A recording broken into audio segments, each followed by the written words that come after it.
Oyez, chers compères, peut-être commères, écoutez donc cette histoire que je vais vous conter, pleine de caractère. Commençons. Le garçon en question s'appelait Adamo. C'était alors un Africain griot, de ceux qui n'ont pas de mauvais ego. À cette époque, c'était presque un autre cosmos. Pas d'auto, pas d'enclos, pas de chaos. Rien de tel pour que la créativité vole au plus haut. De son côté, Adamo, ce qu'il aimait, c'était le boucan.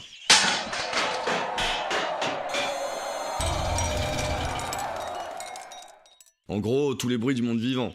C'était son passe-temps.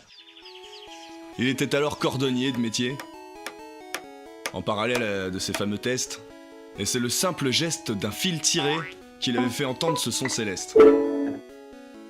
Il le savait, désormais plus modeste, c'était là-dessus qu'il allait travailler, jusqu'à ce que le meilleur se manifeste.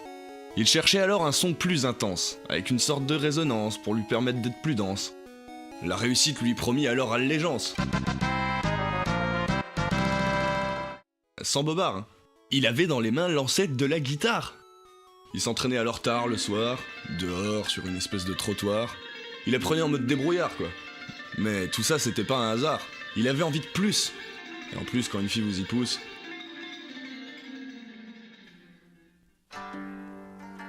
Oua était une chinoise en voyage. Pour esquiver un abattage, elle avait alors fait de cette terre son temporaire amarrage. Comme Adamo, elle ne pouvait s'accorder à vivre comme dans une cage. Elle, son hobby, c'était les assemblages. Et comme elle aimait bien les bavardages, lorsqu'elle vit pour la première fois Adamo et son bardage, elle hésita pas à lui montrer son propre ouvrage. L'ancêtre de l'harmonica. Encore un inventeur de reliquats, rien que ça.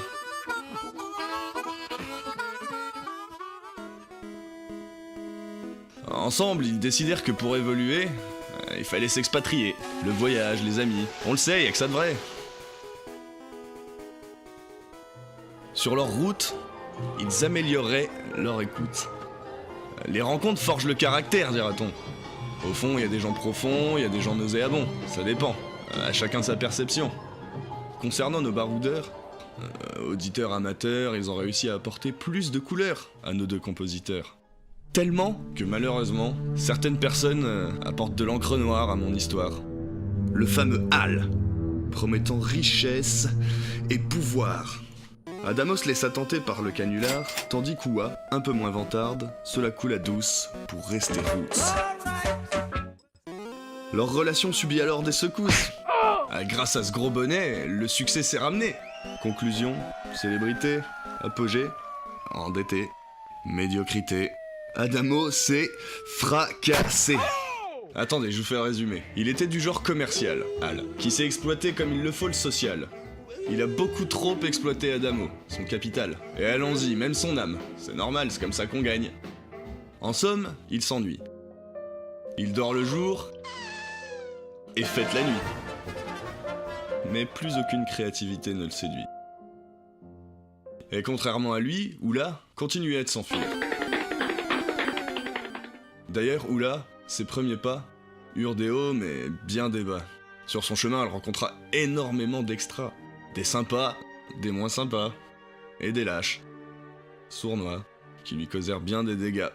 Mais en finalité, elle peut témoigner, elle a trop kiffé.